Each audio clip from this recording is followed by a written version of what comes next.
I like Yeah. whiskey. It's like a ninja. I'm kidding. I'm kidding. Oh, and Don't get me singing that fucking song.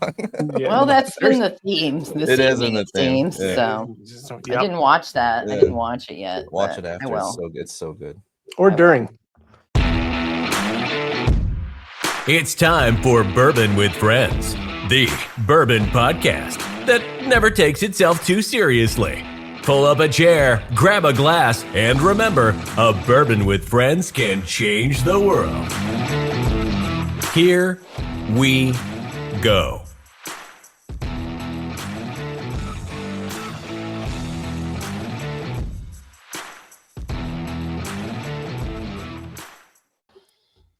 Hey, everybody. Welcome to Bourbon with Friends. Myself, Adrian, and Martin are here to talk about whiskeys from around the world and how a bourbon or whiskey with friends can change the world. How are you guys doing? Did you almost lose it there? I almost fucking lost it. It took me a second. It's been a long day of emails and communications. I get it, dude. It's better. I mean, at least like the times that when you're not here, it's still better than when I have to do it. So. Oh, no, it's going to be your turn on Saturday. Oh, that's right. Yeah, I got to take it over. I'll practice. Don't worry. I'll practice up until then. I promise. But no, good weekend. Good. You know, just a real chill one for me. How about you guys? It was good. I got to enjoy some live music on Saturday. Got to spend a lot of time with friends. It was a very relaxing weekend for me. Oh, not too much to report.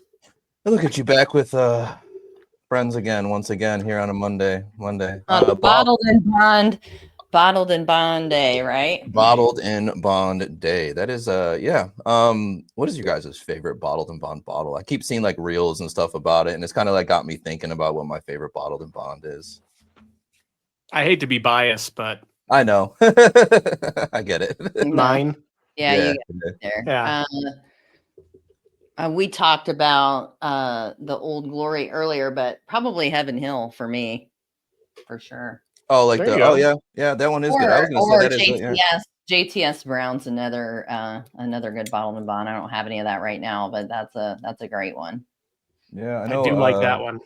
I know Joe, our loyal and excellent producer or producer too in a lot of ways. It's a mixture.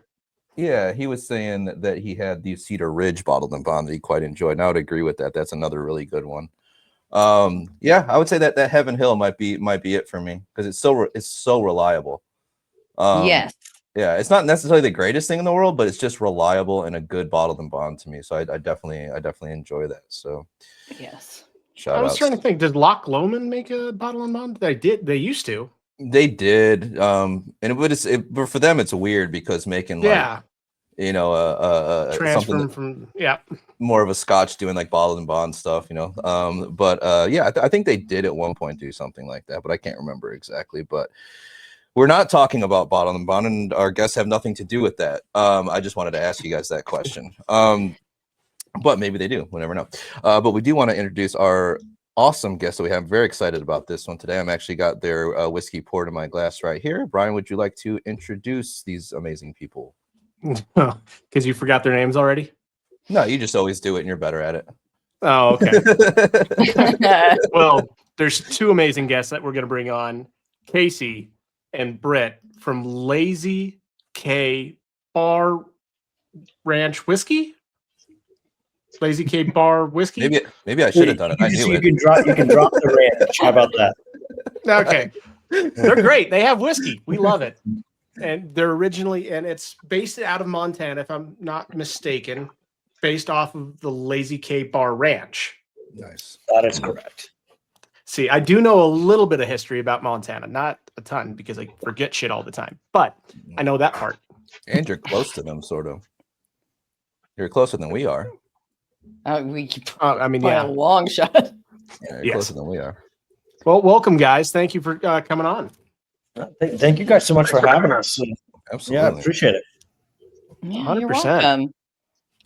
So you guys, it seems like you guys have a pretty unique story. You have a Montana ranch owner, a Hollywood actor, and Cole Hauser, and a whiskey industry veteran that all teamed up for this. Can you talk about how the partnership came about and then a little bit of is this how did the backgrounds influence the overall brand and the vision for the product? Yeah, so Casey, maybe I'll take some of this. I had this idea. I mean, it actually came to me. I was kind of hiking around bird hunting here in Montana one day, and the idea came to me. To be specific, I was grouse hunting, and I was thinking to myself, why doesn't Montana have like just a great whiskey that just really encapsulates everything about the West, everything about being out here on this nice morning out bird hunting. I was like, man, and then it would be so easy. We could do this whole thing where it'd be like, all about different types of grouse and it took me, I spent the whole morning thinking about it. And then, of course, I got home and did one Google search, and it was like, You found famous grouse. Famous grouse. It's going to be an intellectual property issue, right? A little bit, yeah. That's kind of a big deal. With a couple 100-year-old company, yeah. Yeah, exactly, bingo. Yeah. So, but it really kind of stuck in my mind for a long time about this idea of a whiskey that could represent the West. And so one of the other founders is a guy named David Lucian, who does own the Lazy K Bar Ranch. It's a very historic ranch, very iconic. It was actually considered to be the first, it's the oldest dude ranch west of the Mississippi. I mean, it's entertained everybody from Roosevelts to diplomats to foreign dignitaries. And the more I kind of got into the idea of the ranch just seemed to represent to me exactly what I was talking about. And so, I asked David, he and I were friends. I said, would you ever consider letting me, use the actual brand, right? Because the word brand comes from the old historic, right, of a branding iron that burns right into the leather, right?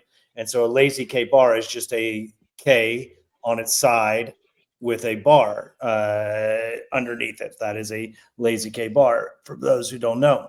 And what I liked about the idea was that, it would be a talking point, right? That if you don't know cattle speak, it'd be an engaging piece, right? With a bartender, you say, hey, how do you pronounce that, or what whiskey is that, right? And it's just very simply on the back, also burned into the leather. It just says the name, age statement, and fairly simple in its approach. So David and I had, he liked it, and we said, okay, great, let's move along with it. But life caught up with me, and Gallo asked if I would, come and run their spirits portfolio. I've been in the spirits business my whole career. I mean, I truthfully don't know anything else. And I said, well, I'm kind of a really wanting to do this whiskey project, and it's really been a focus and a passion of mine. And they said, well, we've been laying down whiskey for 10 years, and we don't know what we're going to do with it. So would you ever consider letting us be a part of that business venture? And that's how the liquid came to be into the bottle. It was really kind of towards the last little bit that actually Cole got involved. Our CEO is a guy named Dave Etter, and he called me and said, hey, do you know this guy Cole Hauser? I said, duh. I mean, everybody in Montana knows who Cole Hauser is at this point, right? I mean, and he said, well, he's dying to do a whiskey project, and he's driving around the state right now, going to different distilleries. I said, listen, you don't tell me anymore. We can't talk about this. I'm going to get sued somehow over this. And it turned out, he said, well, why don't you guys just meet up and see if the chemistry works. And so we did. We all got together, and I have to say, really, I mean, just from a personality standpoint, it fit right out of the get-go. Nice. I mean, Cole was as clear as he could be. You don't talk to agents, you don't talk to managers, you talk to me. That's who does my business deals. He's super straightforward, because that was actually kind of one of the things we were concerned about. We said, look, none of us are really dying to try to make a celebrity brand. That's not the intention there. It's just a matter of, do you think that this is a good fit? Would you be a good business partner with us? And so, here we are 14, 15 months later since we sold our first bottle, and it's been great, quite frankly. It's been a great run. Casey, what did I not fill in? Casey is an encyclopedia on the ranch. She knows everything about the ranch. Yeah, I mean, what I was going to say there, obviously Britt gave the kind of play-by-play of how the brand came together. But, for me personally and for the whole group, it's been a fun project to kind of, I guess, pull on some threads and understand some of the history of the people involved, things like the ranch. Was actually, over some time, found some interesting connection points in that Cole's great-great-grandfather was actually I believe the second territorial governor of Montana back before it was a state. So he's got a lake named after him, got a dam named after him, was originally came over broke, but ended up striking gold and kind of building an empire in the mining industry, banking industry, those sorts of things. And where there's a bit of funny crossover is the winter of 1866-67 is a time called the Great Die-Up out here. About 90% of the livestock died during the winter. And it was at that moment that a local telegraph operator named Paul Van Cleve, because everybody was getting out of the cattle industry, Paul Van Cleve was able to purchase the Lazy K-Bar Ranch and kicked it off at that point. So both of these guys, Samuel T. Hauser, Cole's great-great-grandfather, and then Paul Van Cleve, were in that cattle ranching industry in those nasty winters that were to follow after that. And it took a little while, but Van Cleve ultimately, he kind of abandoned the ranching portion of it as the railroads made prices go down, and it just became much more difficult to be a cattle rancher out here. And that was when he opened the doors as a guest ranch. And like Britt said, started bringing out people like Roosevelt, big business people, dignitaries to come check out what Montana's all about. So as a brand, as we're looking both at that, that heritage of the ranch, of Cole's family in Montana, and then everything that kind of comes into the product at the end of the day, that concept of really bringing the beauty of the West, like Britt was saying, into a product really made sense, because it was ultimately what Van Cleve did with that ranch. So, like, did you all know about the connection before you met Cole? Because that's a hell of a selling point if you would have. He says no, and you're like, well, listen, let me talk to your great grandfather real quick. Yeah, so he had something to do with this. That's such a cool connection. Yeah, I don't know. Go ahead, Casey. I was going to say, I don't know that Britt knew previously, but it was, I think about the first time I'd met Cole, it was like, oh yeah, by the way, have you heard of that Hauser family in Montana? And I'm like, are you kidding me? Yeah, right. I live far away from the lake, Yeah, that's crazy, man. That's such a cool connection. Like, I never use this word, and these guys know this, but that is serendipity in a little bit of ways. Serendipity.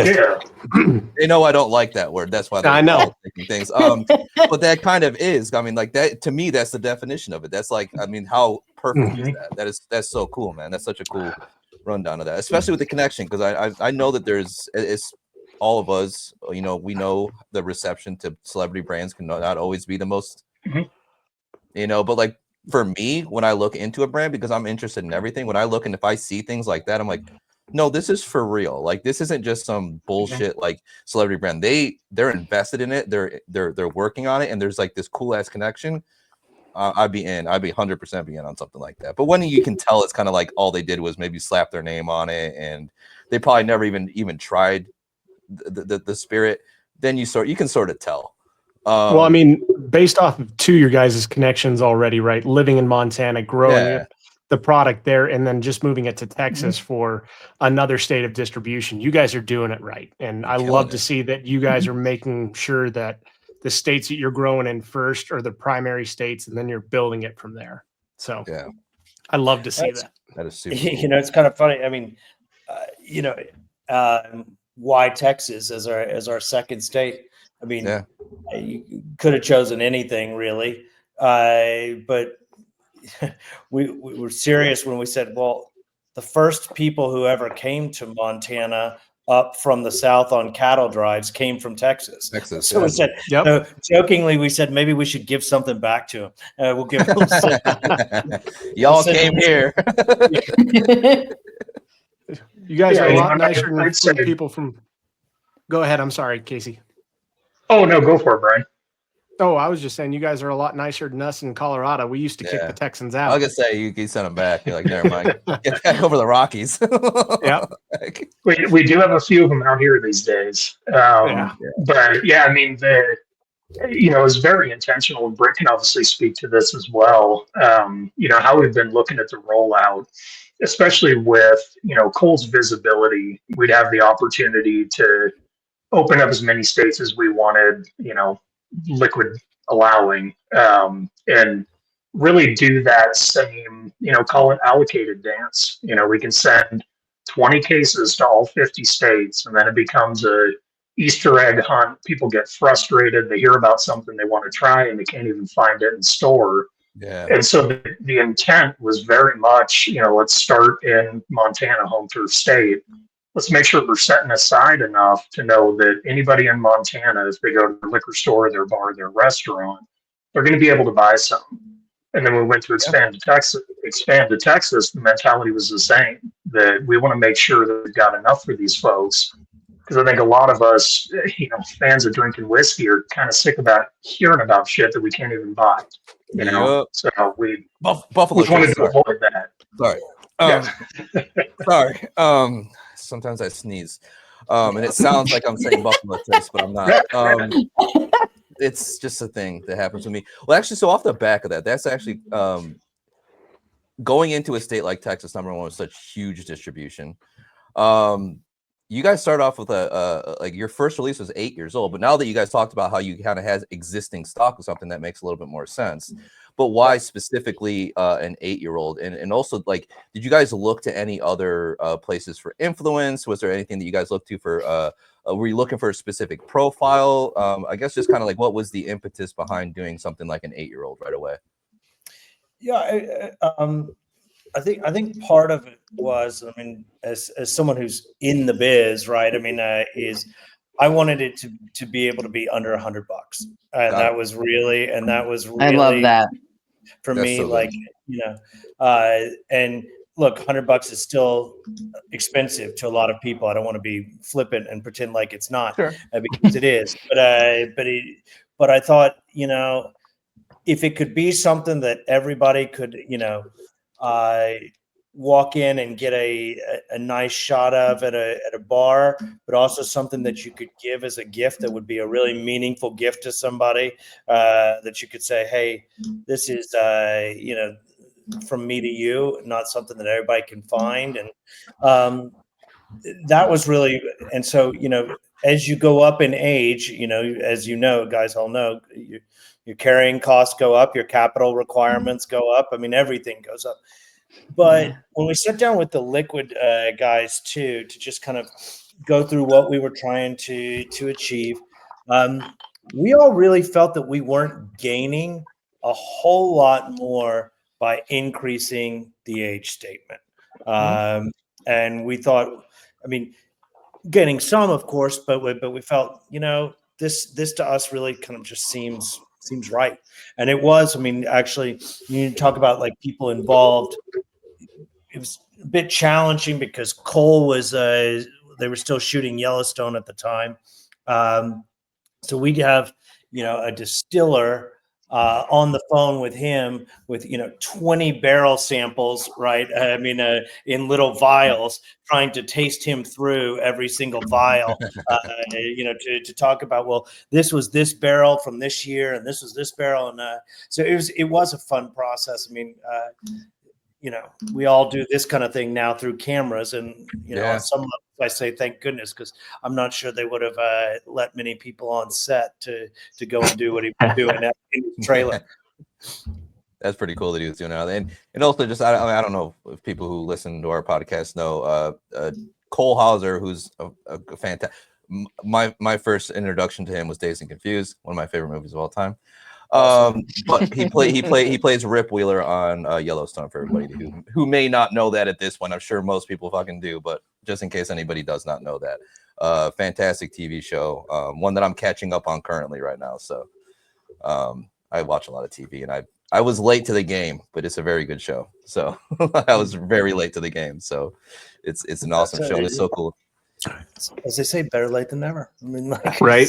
I'm telling you, yeah. But that's cool. I like the decision making behind that. I think that's a great approach. As people, us who purchase whiskey, aim, and I think it seems like it is expensive for the casual, but you guys seem to be aiming at the enthusiast, or at least people who appreciate that kind of thing a little bit more, and that's a fantastic approach. I genuinely thought I seek out less than $100 simply because I've had the opportunity to try things that most things that I've enjoyed the most have been under $100. You know what I mean? Things that I've tried that are more expensive, I'm like, this is really not. I have other things that are way better than this that are less money. So I think the price point makes it easy for people to try something without breaking the bank. 100%. But we wanted something too that people could say, no, I drink Lazy K, right? I mean, like we wanted, and if it's just a novelty item that you find, or that you drink when you can find it, or that is the one-off rare special occasion, that just wasn't. I mean, listen, a lot of people make a lot of money and do very well, and have a lot of great brands and a lot of great products out there. It just wasn't our intention. I love that. Well, I mean, with your guys' professionalism alone going across the board, I'm sorry, Casey, for interrupting you, but it's everything that I've seen with what you guys have done through your social media, through your marketing, through your emails, making sure it's publicized in the right way, and then talking about the whiskey and the brand, especially behind the brand, and what you guys actually portrayed was probably one of the highlights of why I tried to connect and bring you guys here today to talk about this and give you guys a little bit more light, because people just don't know you yet. And I think this is something that everybody needs to know. Well, certainly appreciate it. Casey, you go, but I've got, we appreciate the opportunity for sure. Yeah, and I was just, speaking to the liquid, a lot of what went into it, the way that I often talk about it is, I feel like to a point, spirits have kind of become like hot sauce was going back, 5, 10, 15 years ago, right? It's how hot can we make it? How aggressive can we be? And, that's great for one. You want to try it, right? When you're at the bar, you're going to try that out. We wanted to have a spirit that people can actually enjoy, right? I can't encourage overconsumption, but you can have a couple of them. You want to have a couple of them. You know what I mean? And that a lot of that magic was in, dialing in that proof. We're at 92 proof. And that to me creates a really good balance of, it's got this great bold flavor. It tells you it's bourbon. It's not messing around, but it mellows out so nice at the tail end. And it's something that, had we taken it to 120 or what have you, it would have just persisted with fire. And we wanted to have something people could enjoy. Yeah. And I was going to mention as well, we got the 8-year statement on there. It is currently a blend of 8, 9, and 10. And a lot of that intent went into, for one thing, consistency, right? It's not 8 years in one day, just so we can put that on there. But it creates our ability to make sure that you buy a bottle today, you buy a bottle a year from now, it's going to taste the same, because we're able to kind of manipulate, year over year. Barrels are different, weather's different, grain's different, and we can make sure that it still has that same flavor Quality. characteristic. Yeah, Mhm. absolutely. So I think we all have a little bit poured here, right, fellas? Yeah, I don't know like Oh. what you guys. I don't know what your measurement of little is, but like Well, I'm I've got a lot. I poured a lot. like, like it's different. So than what mine. I just thought we could talk about tasting notes. When I first course. like on the Mhm. nose, I instantly thought of graham cracker, which I'm not Yeah. one to get notes. Typically, I'm not good at But, getting dude, notes, but May I, dude? You're getting so good at notes. I'm getting better. You're getting better. so good at notes. It's insane. You like the last couple episodes, you've been dropping stuff. I'm just like, dude, she's on Yeah, it. Like that's This so is good. like I thought this was graham crackers, It's but so I good. love hearing what you two, Brian and Martin, what you guys have to say about tasting Yeah, notes. yeah, That's yeah, my yeah, favorite absolutely. part. Well, I've written an article about it. I did a full review on this and had to sit down for like a So full tell day. us here what you Well, think. Yeah, we weren't there then. You didn't read it yet. Got it. I didn't. Yeah, whoops. Sorry. Yeah, let me go back to what I think I wrote. I did actually. I think I said honey and toffee off the nose to start. It's almost like a honey drizzle, and Yeah. then some like a toffee texture, like fresh made toffee with it, is what I think I said with it. This has Then got. I'm curious before you. I don't want you to say it first because if you wrote it down and we lined up, that's really cool. It's got my favorite note, which is like this corn. It's like a cornbread note. It's my favorite note to find in a bourbon. Did you get that Palate or one? nose? no, both. I don't think I put that in there. Yeah, But it's my you're favorite. right. It does Yeah, resemble a fresh cornbread. yeah, 100%. Yeah. It's my favorite note to find in a bourbon. I find it a lot with Luxro products. But this immediately when I poured it, I'm like, ooh, good. This is my profile right here. Yeah, vanilla. There's like a vanilla like riding in the, but it's not like if I was to eat like vanilla ice cream, it's like vanilla extract. I was gonna say straight vanilla beans. Yeah. It's delicious. What's the gentlemen. what's very the good. mash bill on this, fellas? I was going to ask that Or too. can you Yeah. share that? Yeah. say the mash bill? Oh yeah, if you want to share it. Yeah, I don't know if you guys can share Yeah, it. 74, 18, 8. So Got it. 74 corn, 18 rye, 8% malted barley. Once a bottle. Okay. Nice. I think I know now. Yeah, That's on That's what the that light mint note is coming through from the rye for sure. Mhm. Yeah. Yeah. well, and it's fun with that. Oh man, my brain just shut down. Oh, with the tasting notes, I'll often have people say that it tastes like leather. I'm like, well, move the bottle Yes. a little further Yeah. away. Yeah. He's like leather and glass. It's like, okay. Yeah, strangest thing, right? Yeah, What are no, you getting it's off the palate, the Martin? bottle is beautiful. I don't know if you guys want to talk about that at all, and Brian Oh, show yeah. it off a little bit. What a great bottle. I mean, Yes, the design of this alone, the stippling all the way around it is Yeah. killing. Even the cork. Yeah. I mean, you could kill I mean, someone with this damn so thing. could You you? could. I mean, could that be a? So I'll tell you the decanter? story. I'll tell you the guess. story because I keep it at my desk. So my son's godmother, as a gift many years ago. I mean, obviously knowing the industry I worked in, she lives in London, and she Got it. brought me this Dunhill flask. Oh, shit. Those are it's so a cool, aren't they? Beautiful. It was a turn of the century, obviously last century, Dunhill flask. And I was very obsessed of how the metal was flush seamlessly with the leather on top of the glass. And I said, one day I am going to use this as the inspiration for this bourbon I'm going to make. So when you can see it when you put them side by side together, That's right? so I mean, awesome, man. right? It was Even the colors.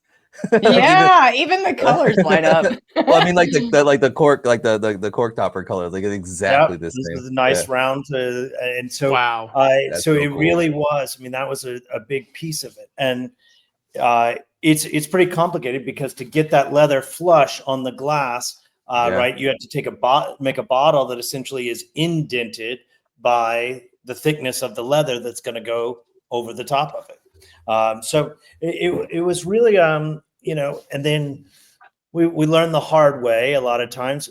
Putting a branding iron against leather when it's got glass underneath it tends to result in breaking a lot of bottles. A little precarious, yeah. Yeah. A little we, bit. we had to kind of think through that a bit. But in the end, we kind of got this, by trial and error, I mean, largely to work. And, so listen, we're happy about it. The thing that we love about it too is I wanted something that nobody else's glass. If it's you're in a dark bar and you're looking at a back bar, that somebody could say, "Yep, that's Lazy K." No matter that's standing out for sure. Whatever brands you want to think about, whether that's the blue of Bombay Sapphire or the green of Tanqueray, you know what it is. You don't have to see the label, and that's kind of how I thought about what we were doing. Yeah, that flask is gorgeous. It's super Absolutely gorgeous. And my dad had one of those. My parents are Scottish, so he had one of those as well. So I think for me, there are so many brands, and we've talked to a lot of brands, and it's almost every single time that you have a unique bottle style, there was that exact same sentiment. I want it to stick out. I want when somebody walks through a liquor store or at a bar, I know that's what that is. And it's kind of crazy to me that more brands don't do that. I know that sometimes they don't. Maybe they're just trying to get their stuff in a bottle and they're just trying to get it out. And obviously that's admirable and that's like what they do. But like individual, like for people like us, if you are aiming at that more enthusiast, that's what we look for. I can tell you that when I walk into a bar, I've already had my whiskey picked out before I sat down. It's because I've scanned the shelves and I found the bottles that I know. Or I'm like, ooh, that bottle looks interesting. I want to try that. And that speaks volumes to how in tune you guys are with that. And that's really cool. Somebody gave me a statistic that 85% of purchases are made right at the shelf, right? Yes. So that people don't go in thinking, oh, I've got to go get this. 85% people just decide when they're right at the shelf. So if that's I can't tell you how many times I've done that. Yeah. Well, I just thought if that's the case, man, and this is a world filled with a lot of great brands and a lot of very entrenched brands. We better have something that really is going to stand out, something that people at least will pick it up. You may not buy it the first time. You may have to wait and hear about it on a podcast or go and read a tasting note or one of Brian's articles. But fundamentally, that second or third time, you may pick it up because you say, you know what, I did read the article and I heard him on the podcast, and wow, that packaging is cool. I want it on. I want one for my bar. Yeah, I did one of those two things. I didn't read the article yet, but sorry, Brian, I'm joking. I did read the article.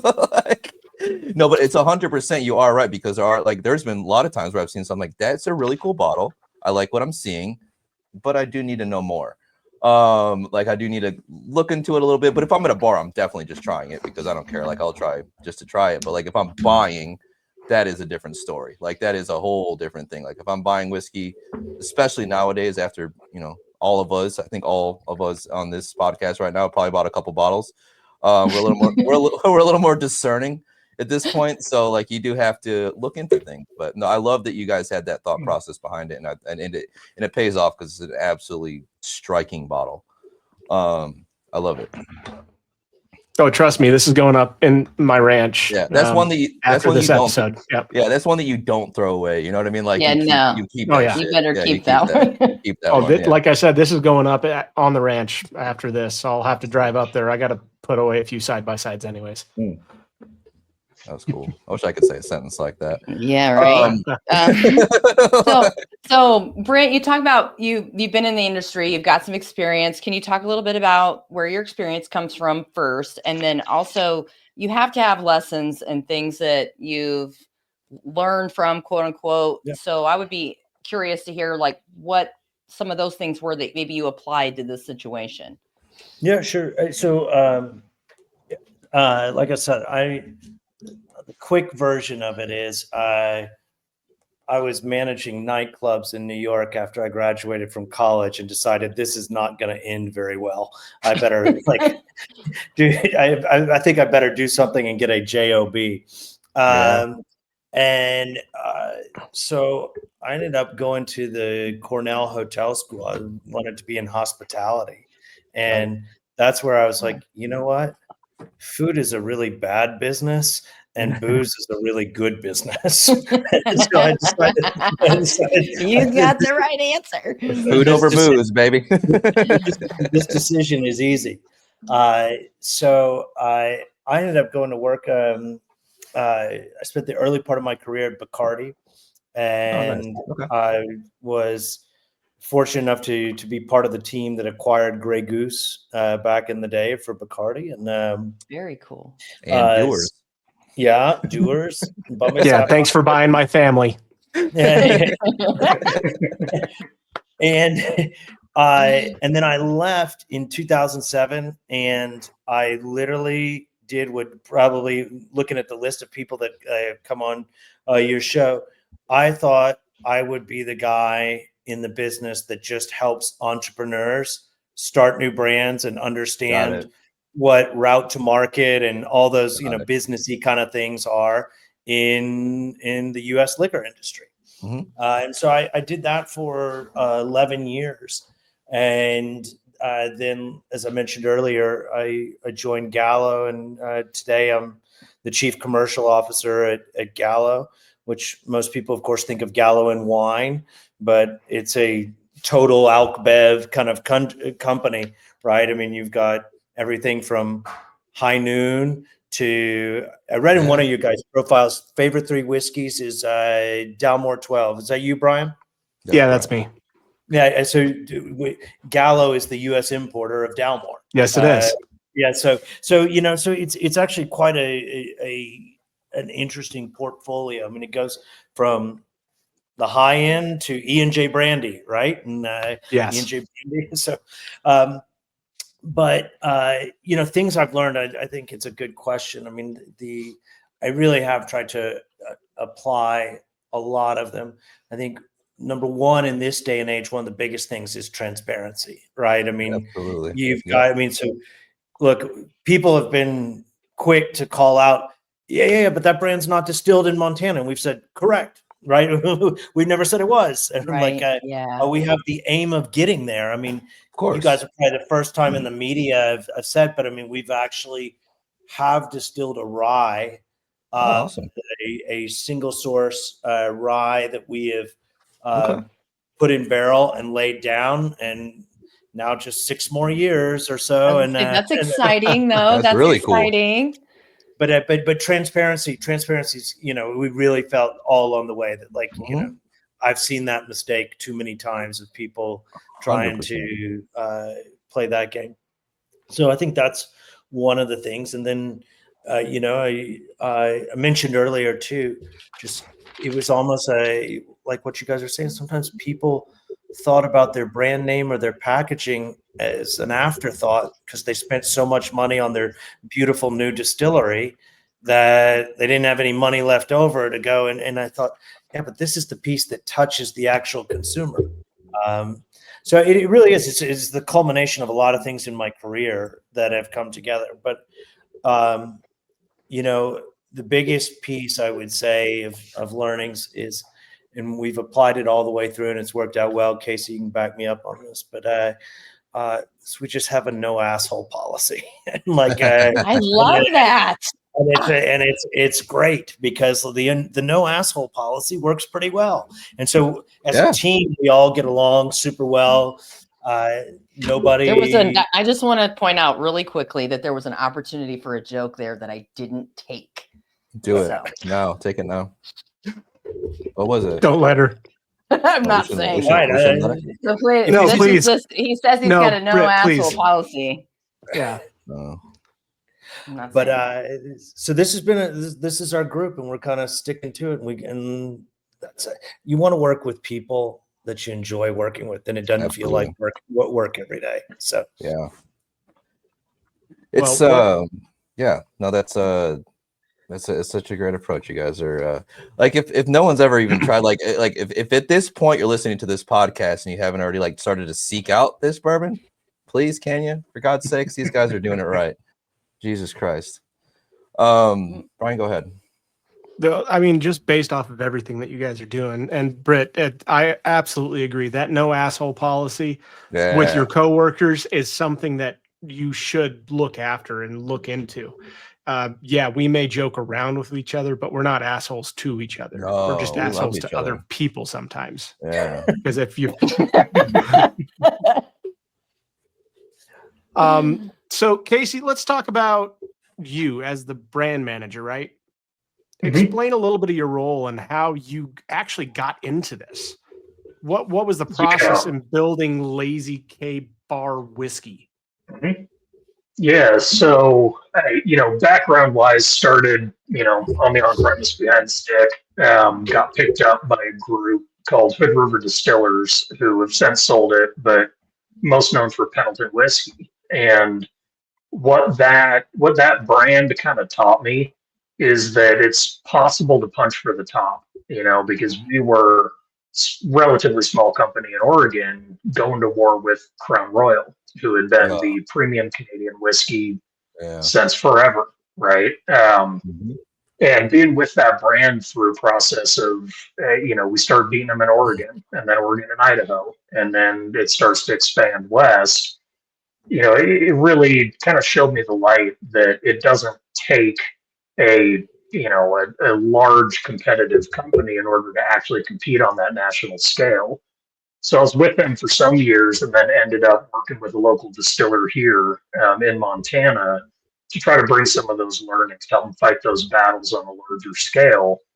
And then, did a few other things in my career, but ended up getting contacted by Britt, and he had mentioned Dave Etter, our CEO, to talk about this project initially. I hadn't obviously heard of it, hadn't been released, wasn't a thing that existed, but they said, hey, we're working on this project, and it's Western lifestyle, it's premium Montana. It's a lot of the things that, to me kind of called to that concept of we're going to fight a battle with the big boys, right? We're not going to go to war with the small batch, the hyper local, those kinds of concepts. We want to find a place on the back bar across the country alongside those leading ultra premium spirits. And a lot of that really, really spoke to me. Now, the funny part was that the mention of Cole Hauser came in a little bit later on. And as we had talked about, celebrity spirits, this day and age, you got to be a little wary, right? To your point, sometimes it's just let's throw somebody at it to make the brand known. They're going to sell this brand for 2 years, and then we're going to flip it to one of the big boys for a bunch of money. Sure. And it became really clear really early on that wasn't the intent here. That this is intended as a heritage brand, as a brand that these partners want to stick with for the long haul, and really build something here. And that kind of spoke to me because in the spirits industry, you don't hear that from a lot of people. A lot of it's just turn and burn. A lot of grow and sell it. So that was really compelling. But where we are as a company is kind of an interesting mashup of, especially with Britt's experience and the background of the team at B&J Gallo, Spirit of Gallo. We are internally at Lazy K. It's myself and Blythe and PR that we've met, and Dave. And we're kind of doing the Swiss Army knife, do it all, taking that entrepreneurial approach to it. And it's been a really fun process of applying that best of both worlds approach to it. That we have the backing, we have the resources to be able to operate on a larger level, but still really focusing on the entrepreneurial approach. Like if we got $10 to spend this week, what are we spending it on? Yeah. I don't know if that answers the question, Brian. No, it absolutely does. Yeah. I mean, you're giving a sense of who you are as a character, and as well, not only that, but where each one of you has guided this process, because it does take a team. It can't, if you're doing it by yourself, you're one hell of a person. I don't know a single person that can run an entire whiskey company, do all the marketing, advertising, and everything all in one. I mean, there's no way. No. If you are, you're a god. That's all I'm going to say. Or a goddess. Yeah. Whoever. Or a we're ninja. We're going to go with that way. Yeah. Stop it. But no, actually, the Go ahead. no. So hold on, like off of that though, like, and like what Brian's Mhm. saying is just like we don't always like as consumers, or even people who like do like what we do, like mildly interview people. Like we don't get to see that decision at that point where you're like what you said, like, yeah, I could sell this for a shitload of money, and then that's it. Who cares? Like we built the brand, then we sold it, and then that's done. But like Brian said, like that integrity that you said, no, this is a heritage brand. Like we want to take this and make it something. Like to me, that's what would get me to 100% back a company. Like the fact that like you sat down, like, yeah, I could do this and bank, but I believe in the product. And that's like, well, if they do and they turn that down, like, so I believe in the product then too, for sure. And that's when I believe in celebrity brands, is when I see that. And as close as Cole clearly has worked with you guys and things like that, and that it isn't just like simply based off of that. That speaks loud for both of your guys's like the integrity that you guys have, and that speaks so loud in this industry. And I hope you guys know that. I'm just going to intrude on one thing. Intrude. I don't give a fuck if it's a celebrity brand. You guys are doing it correctly. You could be celebrity brand or a Joe Schmo off the street who's doing it the right way. If you're doing it the right way, you're supporting your background, you're finding the right story. That's the way it should be in the industry. Britt, you know this. Casey, you know this. Everybody who's listening understands that process and building a brand or listening to a story of how a brand has been built, and then making sure it grows in a legacy of their choosing. I mean, Britt, you worked for Bacardi. They bought my family. They did. I hate to say that. You own him, all of them. technically. No, shut up. Oh, Yeah. Well, Yeah, you own Brian now. You can tell Brian whatever you want, dude. Like you know what I mean? God, no. You want him to drink? I mean, if you pay me enough, I wouldn't care. Yeah, just be like, go buy a bunch of Lazy K, Brian. Like, okay, fine, I have to. Yeah. Well, the thing to me that was, that was when we started talking about this, Gallo's a family-owned company. They're not sellers, obviously, right?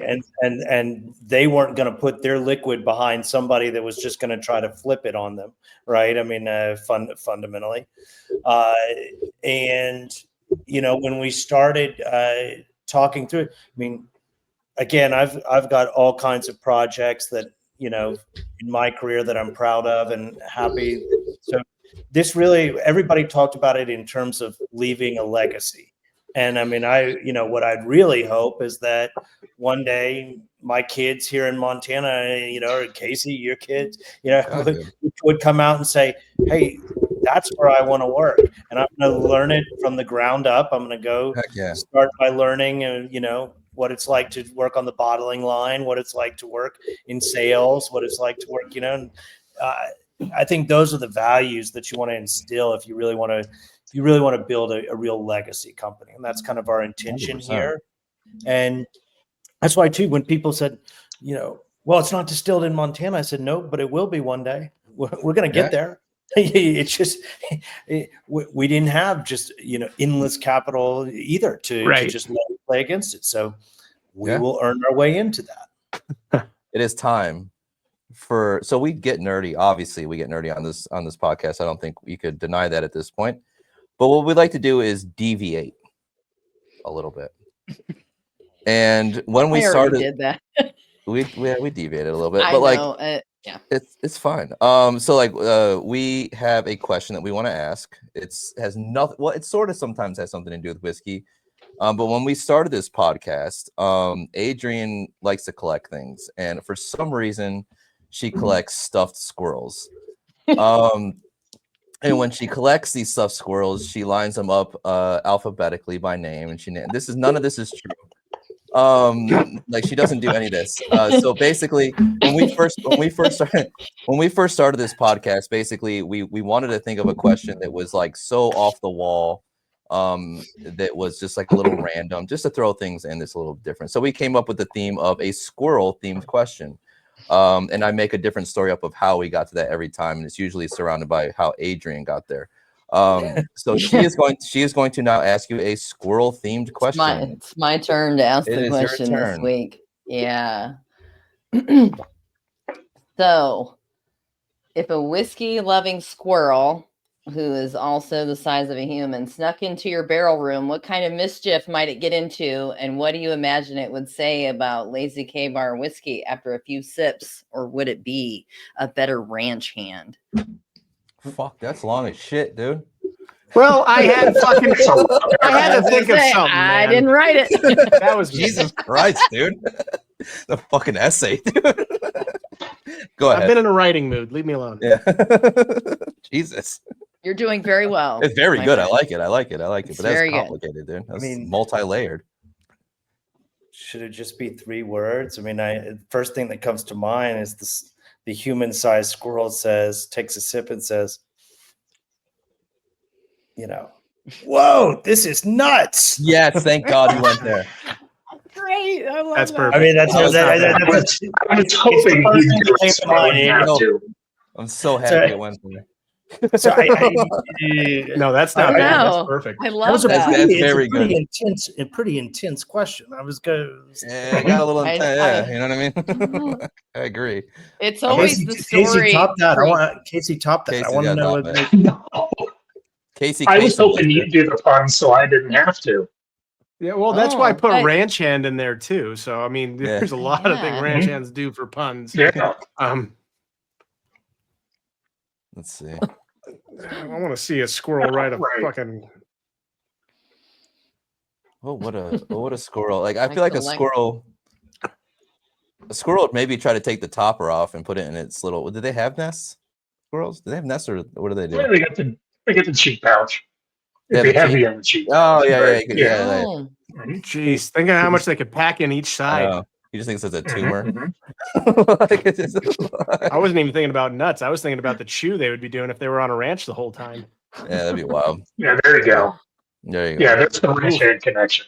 Big old horseshoe. A big old horseshoe riding a squirrel riding a horse. A squirrel riding a horse? What is this? I'm not sure how I feel Planet about of that. Planet of the Squirrels? Like, what kind of shit Planet is of that? the Squirrels. They rode The horses. planet of stuffed squirrels, apparently. Yeah. Yeah. Well, that was a random one. Like, that Sorry. was- I know. Every week, I'm like, "What's he gonna say this time?" I was about I to say, keep just for your writing- audience, they should know that question was not sent in advance. I Oh can no, assure no. you. God, We don't no. send those in advance on God, purpose. no. Yeah. Yeah, but they're also like tame and they're not too wild. But back to whiskey. So another kind whiskey related, but kind of irreverent. So for each of you guys, Casey, Britt, if you could share a glass of Lazy K whiskey with anyone, alive, dead, I think those are the only two options that you can be nowadays. Is alive Or fictional. or dead. Or fictional. That's the other one. Yeah. But they're also dead. So who would you guys choose and why? So who would you choose out of alive, dead, or fictional to share a bottle of Lazy K whiskey with and why? Casey, you got to go first on that. Yeah, I mean, especially because I'm in Lazy K mindset, I'd have to say Paul Van Cleef, the guy that founded the ranch, because it Yes. takes a special kind of batshit crazy to open a ranch after all the cattle just died and not knowing if it's Yeah. going to be the same the next year and the next year. Obviously that generation or that era was pretty exceptional to even be in not even a state, a territory like Montana at the time, all the dangers that came with it. But then to say, I'm going to go into an industry that just died 3 months ago and see what I Yeah. can do in it, I think is a person I'd like to talk to and get to understand where that crazy comes from. Yeah. That would be almost like really cool, like if you could do it and be like, hey, look where this ended up. look Mhm. like where all this look where all this came to, like that's really cool. So Yeah. I would we're too. 100 years later too. I mean, Yeah. I don't think that a lot of people around that era, for the most part, didn't have, I guess, legacy in mind. They're just Yeah. trying to get by. Right. And Yeah. now we have these legendary names, your Jim Bridgers, your John Bozeman's, the frontiersmen that are out here. And we have a great connection to one of them in Paul Van Cleve. So that seems like a fun one. Yeah. You have to do that. Then you have to explain like technology to them. Like, this is an iPhone. Well, that's right. That's why I'm just lights on a social post. I'm assuming that we could, for mine, we go back in time. They don't come forward. So I'm going back in time, and I think I'm gonna meet Cole's great grandfather and say, by the way, your great grandson's gonna start a whiskey in Montana. Just so you know. He also does other things, but mainly. Yes. But this is what's gonna happen, and it'll be all his connection will be all back to what you did here. That's so cool. But I think just, if you could be, just a bystander. I mean, it really is. I mean, sometimes, to be in the original ranch house, and you just kind of imagine like if these walls could talk. I'll just be serving the whiskey around, but I just want to know, what all these conversations were all just like about. Listening for half a second. They're like, "Are you listening to us?" Like, I am. Yeah. Yes. Yeah, I am. Because I'm allowed to. Because Martin gave me permission. That's right. I did. No. You should never trust that bald guy. No. I was going to say, Martin will let you do whatever you want. Yeah, I don't care. All right, guys. Dangerous game, my friend. It comes down to our last and final question for the evening. And this is our favorite question to ask you guys. A little backstory on this. We try to get the history and basis of everybody like yourselves on here, but we also want to know what your favorite whiskey or spirit memory is that you've shared with someone, or that you've just had alone, enjoying a glass in the middle of Montana, hunting some grouse. Yep. What's that Hopefully one favorite famous. moment? Hopefully not famous ones. Yeah, good Google. Well, I mean, you could shoot it. It's fine. But what's that memory that brings to you that passion, that drive, or what brings up that memory that just sparks the most when you're enjoying a glass? I have a memory on this one that's very distinct because we talked about the branding, how to brand leather and such, and when you start something, you put something out into the world, you never know exactly how it's going to work out. But literally our first day with the first cases that we ever had, we were at a bar over in Bozeman, and these guys got so excited about it that they asked Cole if he would actually brand the bar. Literally. No. So Casey, we had a branding iron that was made that was supposed to kind of be just kind of a showpiece more than anything else. Yeah. Well, meanwhile, Chef goes and puts that thing over the grill. You can imagine that that people have been sampling here. Chef goes, puts that over the grill, gets that thing piping hot, and comes back in, and there's Cole, stamping it into the bar as if this was like a good idea. No one seemed to think that bars are made of wood, and that immediately the fire alarm was going to go off in this restaurant right before service was about to start. And I thought to myself, oh my gosh, this is not a good start. This is day one. This is not. We are not. We're starting fires, for God's sake. If we burn the place down, this is not a good start. Yeah. But it all cleared up, and actually, I have to say that night that I tried to just listen, and I think that's a important quality, is just to listen. And we just heard people at the bar. And, the bartenders were kind of talking about it, just hearing people say, oh my God, that's awesome.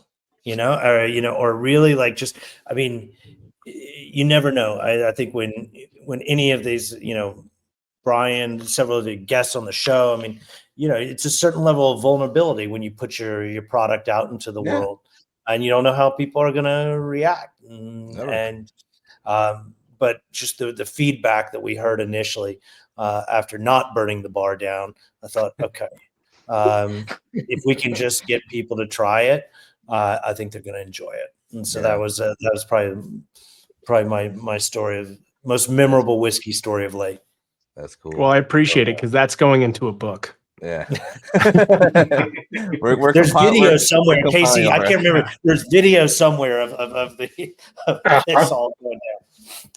Oh yeah, Casey, there's a whole other side story. Well, I was going to say I'll add to what Britt said there. What was funny was this is the first time working with Cole and filming Cole for me personally. And he's used to a world where you do a thing, you get the shot, and then you reset, and then you do it again. Yep. And so Cole comes up there with that hot branding iron, and I'm behind the iPhone filming him.